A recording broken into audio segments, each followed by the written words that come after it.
अस्सलाम वालेकुम रहमतुल्लाहि व बरकातुहू। आप लोग देख रहे हैं द न्यूज़ नाउ और मैं हूं आपका अपना मेज़बान मुजम्मिल भट्ट। नाज़रीन इकराम, असम्बली इलेक्शंस का इस समय जो है वो काफ़ी ज़्यादा चर्चाएं जो है चल रही हैं कि जम्मू कश्मीर के अंदर चुनाव होंगे नहीं होंगे, होंगे नहीं होंगे। एक असमंजस की सिचुएशन जो है इस समय जम्मू कश्मीर के अंदर बनी हुई है असम्बली चुनावों को लेके। वहीं पे प्रधानमंत्री जी लोकसभा के अंदर जो है 3 राज्यों का नाम लेते हैं, लेकिन जम्मू कश्मीर का नाम उनके मुख से जो है वो नहीं निकलता असम्बली चुनावों को लेके। अब उसके बाद सियासत जो है वो काफ़ी ज़्यादा गर्मा जाती है। उमर अब्दुल्ला साहब ये कहते हैं कि सुप्रीम कोर्ट के ऑर्डर को बीजेपी जो है वो निगलेक्ट नहीं कर सकती, यहाँ पे चुनाव जो है वो करवाने ही पड़ेंगे। लेकिन दूसरी ओर भाजपा की तरफ से कल सेंटर के अंदर मीटिंग भी ली जाती है, जिसके अंदर अमित शाह जी, जेपी नड्डा साहब और जम्मू कश्मीर की तमाम टॉप लीडरशिप जो है वो वहाँ पे मौजूद रहती है और उनके द्वारा ये कहा जाता है कि आप तैयारी कीजिए असम्बली चुनाव की, यहाँ पे असम्बली चुनाव जो है वो करवाए जाएंगे।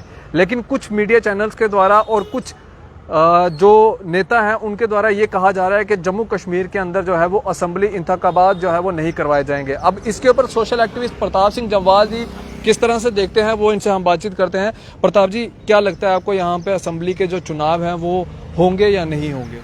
देखिए, जम्मू कश्मीर के अंदर विधानसभा चुनाव बड़ी देर पहले हो जाने चाहिए थे, लेकिन भारतीय जनता पार्टी की और मुझे लगता है केंद्र सरकार की नीयत में खोट है। वो जम्मू कश्मीर में चुनाव करवाना ही नहीं चाहते हैं, क्योंकि और आज की स्थिति में तो बिल्कुल भी नहीं करवाएंगे, जिस समय भारतीय जनता पार्टी केंद्र में बिल्कुल कमजोर स्थिति में आ चुकी है। आज भारतीय जनता पार्टी की सरकार जो है वो बैसाखियों के सहारे चलने वाली सरकार है। आज वो सरकार है जिसको पोलियो हो चुका है, तो मुझे लगता है पोलियो वाली सरकार खुद ज्यादा देर चलने में सक्षम नहीं है। तो जम्मू कश्मीर में चुनाव इस हालत में तो मुझे नहीं लगता कि वो करवाने के पक्ष में है। और दूसरी तरफ जम्मू कश्मीर में जो इस समय का जो समीकरण है, आप देखिए भारतीय जनता पार्टी ने जो पार्लियामेंट का चुनाव था सिर्फ 2 सीटों पे लड़ा, बाकी सीटों पे तो उन्होंने नतमस्तक हो चुके थे। उन्हें साफ दर्शा गया कि हम इस स्थिति में नहीं है कि हम कश्मीर रीजन की जो पार्लियामेंट सीट है वहां पे हम चुनाव लड़ सकें। और ए और बी टीम के लिहाजे से ही उन्होंने ये 2 पार्लियामेंट सीटें जीती हैं। तो असलियत उनको भी पता है कि जम्मू कश्मीर में भारतीय जनता पार्टी कहीं भी नजर नहीं आ रही है।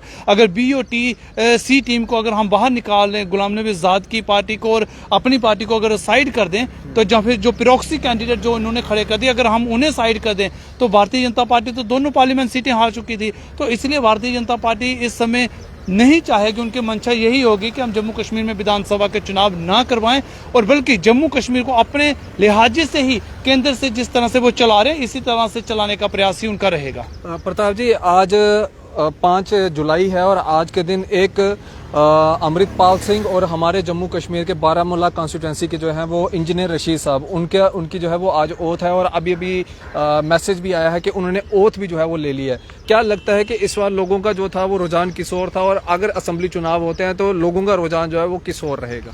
देखिए, सबसे पहली बात है कि पूरा देश ये कह रहा था कि जो चुनाव है वो बैलेट पेपर से होने चाहिए थे। लोगों का रुझान तो बैलेट पेपर से था, ईवीएम के पक्ष में तो लोग थे ही नहीं। और उस समय जब लोगों ने पूरा मन बनाया था, जबकि एक वकीलों का एक बड़ा धड़ा जो था वो इस प्रोटेस्ट को लेकर चला था, विपक्ष ये मांग कर रहा था, तो लोगों का मन तो आपने पहले ही लोगों के मन को पहले ही आपने मार दिया। आपने तो पहले ही उसके विपक्ष में जाके काम किया, आपने ईवीएम से चुनाव करवा लिया। चलो वो चुनाव भी हो गया, लेकिन चुनाव की जो स्थिति रही, उसका जो रिजल्ट रहा, आप उसमें देखिए किस तरह से मतलब यूं कहेंगे कि डेमोक्रेसी का भी एक मजाक उड़ाया गया। इलेक्शन कमीशन ऑफ इंडिया जो आंकड़े पहले देते हैं और बाद में जो आंकड़े देते हैं उसमें भी आपने देख लिया कितना अंतर आता है। तो इसलिए लोगों के मन को तो आपने पहले ही मार दिया। आज जो फिर भी ईवीएम से ही चुनाव को लेकर के अगर बात की गई तो लोगों का मन आज भारतीय जनता पार्टी से उठ चुका है। जिस यूपी से भारतीय जनता पार्टी का विजय रथ अग्रसर होता था, आज उसी यूपी में भारतीय जनता पार्टी का रथ के पहिए खुल चुके हैं। जिन लोगों को ये कहते थे कि अब तो हम इनके साथ गठबंधन करने का सवाल ही नहीं पैदा होता, अमित शाह जो गृह मंत्री हैं आज उन्होंने खुद कहा था नीतीश कुमार जी को लेकर कि अब गठबंधन नहीं होगा। भारतीय जनता पार्टी के तमाम नेता जो पीट पीट के कहते थे कि चाचा पलटू है, चाचा पलटू है, आज उनका सहारा इनको लेना पड़ा। तो यहाँ से पता चलता है कि लोगों का मन तो इनके विपरीत जा रहा है और ये जानबूझ के मतलब जबरदस्ती की सरकार बनाने में अपने गठबंधन साथियों को ले रहे हैं। और ईडी सीबीआई का दुरुपयोग किया जा रहा है, वो तो भरपूर तरीके से किया जा रहा था, उसके कारण ही ये सरकार चल रही है। आज विधानसभा चुनाव आप देखिए, जहां जहां पे भी विधानसभा चुनाव हो रहा है वहां भारतीय जनता पार्टी को बहुत ज्यादा बढ़त नहीं मिल रही है, खासकर उन राज्यों में जहां पे इन्होंने प्रताड़ना उत्पीड़ना, जहां पे इन्होंने बड़ी ज्यादा मतलब लिमिट एक पार कर दिया। यूपी में भी यही चीज थी और आज देखिए जम्मू कश्मीर के अंदर भी, जहां भारतीय जनता पार्टी को मुझे लगता है संसद के अंदर इनको ये जवाब देना चाहिए था कि आतंकवाद घटनाओं पे कितनी कार्रवाई हुई है, जीडीपी कहां पहुंची है, रोजगार को लेकर क्या किया, महिला सशक्तिकरण को क्या किया, हमारे देश की सुरक्षा को लेकर इन्होंने क्या किया। लेकिन ये राहुल गांधी पे सिर्फ इल्जाम थोपने पे लगा कि उन्होंने हिंदुओं के खिलाफ स्टेटमेंट दे दिया, बल्कि राहुल गांधी ने ये कहा था कि भारतीय जनता पार्टी वाले और आरएसएस वाले ही सिर्फ हिंदू नहीं है। तो मुझे लगता है बड़े दुर्भाग्यपूर्ण है कि इस तरह की सरकार, प्रधानमंत्री जी जहां जो उन्हें देश के सामने देश की तरक्की प्रगति का मुझे लगता है आंकड़ा सामने रखना, तो वो राहुल गांधी को घेरने में लगे हैं। तो यहीं से दर्शाता है कि आज भारतीय जनता पार्टी विपक्ष से इतना परेशान है कि विपक्ष को जवाब देने में प्रधानमंत्री और बड़े बड़े नेताओं को उठना पड़ रहा है। तो यहां से ही पता चल जाता है कि आज सरकार वो सक्षम नहीं है चलने में और लोगों का मन इस सरकार से उठ चुका है। अगर विधानसभा चुनाव जम्मू कश्मीर में होते हैं, चाहे ये ए टीम और बी टीम का भी उपयोग करें, आज बी टीम और ए टीम तो इनकी फ्लॉप हो चुकी हैं। सजाद लोन जी का आज देखिए पूरा सुपड़ा साफ हो गया, कश्मीर के लोगों ने उन्हें नकार दिया।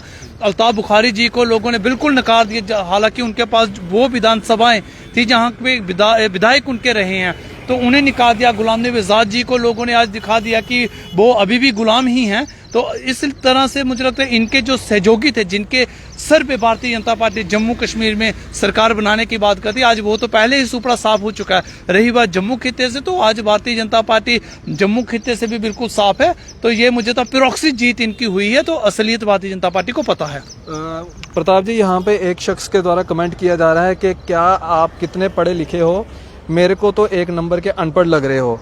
कौन से लोग कुछ गाली दी, अभद्र भाषा का इस्तेमाल किया है इन्होंने कुछ, और कहा कि आजकल के ज़माने में बैलेट पेपर। देखिए, हम तो वाकई अनपढ़ हैं क्योंकि हम डबल पोस्ट ग्रेजुएट हैं, हम तो वाकई अनपढ़ ही हैं।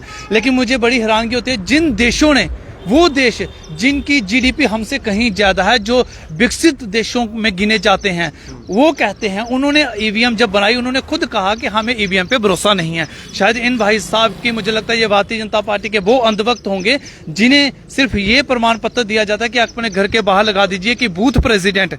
तो मुझे लगता है ये शायद वो भारतीय जनता पार्टी के अंधभक्त होंगे जिन्हें देश की अर्थव्यवस्था से कोई लेना देना नहीं है, जिन्हें रोजगार से लेना देना नहीं है, जिन्हें महिला सुरक्षा से लेना देना नहीं है, जिन्हें आतंकवादियों द्वारा हमारे यात्रियों को मारा जाता है, उनसे कोई लेना देना नहीं है। इस तरह के अंधभक्त ऐसे सवाल करते हैं, लेकिन उन्हें यह बता दें कि जिन देशों ने ईवीएम को बनाया, जिन देशों ने ईवीएम का आविष्कार किया, वो देश ईवीएम से भाई साहब चुनाव नहीं करवाते, वो बैलेट पेपर से करवाते हैं। मोदी साहब विदेश में जाते हैं तो जीएसटी देखते हैं तो जीएसटी ले आते हैं, वहां से ईवीएम देखा तो ईवीएम ले आए, तो वहां से स्वच्छता देखी तो वहां का स्वच्छ भारत ले आए, वहां विकसित देशों को देखा तो जहां विकसित भारत का प्लान कर दिया। और इन अंधभक्त को यह भी बताते हैं कि विकसित भारत की आपने अभी रैलीज की जिसमें करोड़ों रुपए लगा दिया, होर्डिंग्स पे लगा दिया, मैं कहूं बेशुमार पैसा लगा दिया, और प्रधानमंत्री जी खुद कहते हैं कि भारत विकसित 2048 में होगा। तो शायद इन अंधभक्तों को ये जानकारी भी अपने साथ मुझे लगता है साझा करनी चाहिए। रही बात जिस स्वच्छ भारत को लेकर इन्होंने करोड़ों रुपया फूंका, करोड़ों रुपया, और वहीं रैंकिंग में भारत कहां पे आता है, ये भी मुझे लगता है एक बार इन्हें देख लेना चाहिए, और ग्लोबल इंडेक्स में भी देख लेना चाहिए कि भुखमरी में भारत का नंबर भाई साहब कहां पे आता है। मुझे तो कुछ जानकारी इनको शायद भारतीय जनता पार्टी के जो संगठन मंत्री हैं, राष्ट्रीय संगठन मंत्री और आरएसएस के नागपुर से, मुझे लगता है उन्हें जल्दी ही कोई पुस्तक जारी करनी चाहिए। अगर उन्हें जरूरत पड़ी तो हम उनकी भरपूर मदद करेंगे आंकड़ों में। और इन भाई साहब को यह भी बता दें कि जम्मू कश्मीर कुवारों की सूची में पहले नंबर पे है, क्योंकि यहाँ रोजगार के साधन नहीं है। और मुझे लगता है ये भाई साहब भी शायद कुवारे ही होंगे। तो अगर इन्हें फिर भी इन्हें लगता है कि देखिए शादी ना करने से देश का विकास नहीं आप कर सकते, कि आप शादी नहीं करेंगे और एक पार्टी का प्रचार करेंगे देश का विकास होगा, भाई साहब शादी कीजिए, आपको जिम्मेवारी का पता चलेगा। तभी हम कहते हैं प्रधानमंत्री शादीशुदा और पढ़ा लिखा होना चाहिए, जो मन की बात परिवार से करे और काम की बात जनता से करे। बहुत बहुत शुक्रिया प्रताप जी बातचीत करने के लिए। ये प्रताप सिंह जम्वाल जी थे जिनसे हम बातचीत कर रहे थे। बाकी अपनी राय भी असेंबली इलेक्शंस को लेकर जो है कमेंट सेक्शन में जरूर रखिएगा। आप इसी तरह से बन रहे द न्यूज़ नाउ के साथ। मुझे दीजिए इजाजत। आदाब, अस्सलाम वालेकुम।